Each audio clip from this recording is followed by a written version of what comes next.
Today we are discussing a new chapter from physics, that is gravitation.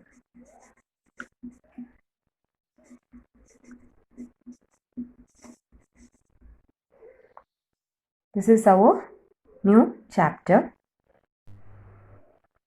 Here I am dropping a pen and the pen falls down.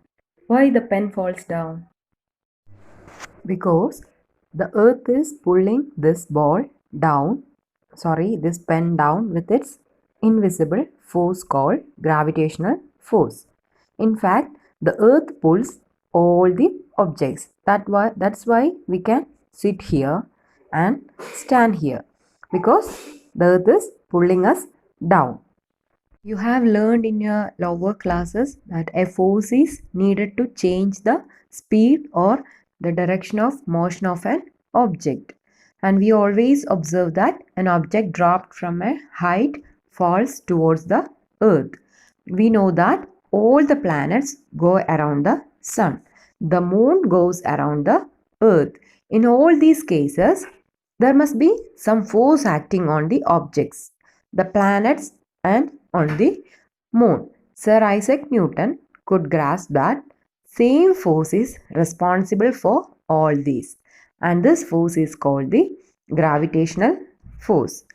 In this chapter, we shall learn about gravitation and the universal law of gravitation. We know that the moon goes around the earth. An object, when thrown upwards, reaches a certain height and then falls down. And it is said that when Newton was sitting under a tree, an apple fell on him. And the fall of the apple made Newton start thinking. What he think? He thought that if the earth can attract an apple, can it not attract the moon? Is the force same in both the cases? Yes, he concluded that the same type of force is responsible in both the cases. He argued that at each point of its orbit, the moon falls towards the earth. Here, instead of going off in a straight line, the moon is in a circular motion. So, it must be attracted by the earth. But we do not really see the moon falling towards the earth. Why?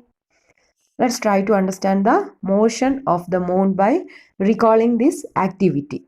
Take a piece of thread and tie a small stone at one end and hold the other end of the thread and whirl it around as shown in your textbook, and note the motion of the stone. How is the stone is moving? Yes, the stone is moving in a circular motion. Now release the thread. Again, note the direction of motion of the stone.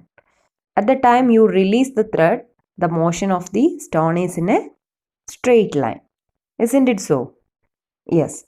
Before the thread is released, the stone moves in a circular path with a certain speed and changes direction at every point. And the change in direction involves, change in direction means that is change in velocity, or otherwise called as acceleration. And the force that causes this acceleration and keeps the body moving along the circular path is acting towards the center. The force that causes this movement, that is, that causes acceleration, and the body is moving along the circular path.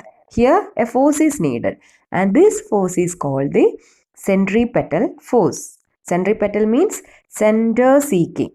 In the absence of this force, the stone flies off along a straight line, and this straight line will be a tangent to the circular path. So, the motion of the moon around the earth is due to the centripetal force, and the centripetal force is provided by the force of attraction of the earth. If there were no such force, the moon would pursue a uniform straight line motion. It is seen that a falling apple is attracted towards the earth. Does the apple attract the earth? If so, we do not see the earth moving towards an apple. Why?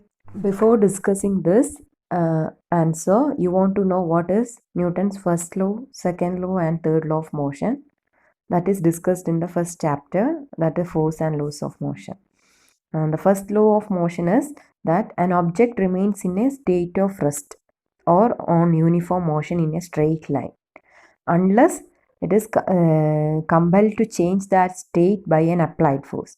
That is, an object always remains in its permanent state if we are not applying an external force. If we are not applying an external force, the object remains in its state itself. Only with the application of an external force, the object tends to change its state from rest or in a motion, sometimes from motion to rest or rest to motion. This is Newton's first law of motion. The third law of motion states that when one object exerts a force on another object, the second object instantaneously exerts a force back on the first. These two forces are always equal in magnitude but opposite in direction. They are acting in opposite, but their magnitude is equal. And according to third law of motion, we know that the apple also attract the earth. But according to the second law of motion states that F is directly proportional to ma. That is, for a given force, acceleration is inversely proportional to the mass of an object. And the mass of an apple is negligibly small compared to that of the earth. When we are comparing the mass of the earth with the mass of the apple, the mass of that apple is very, very small. So, we do not see the earth moving towards the apple. The apple is moving towards our earth, but the earth is not moving towards the apple. This is the same reason why the earth does not move towards the moon. In our solar system, all the planets go around the sun. So we can say that there exists a force between the sun and the planets. From the above facts, Newton concluded that not only does the earth attract an apple and the moon, but all objects in the universe attract each other.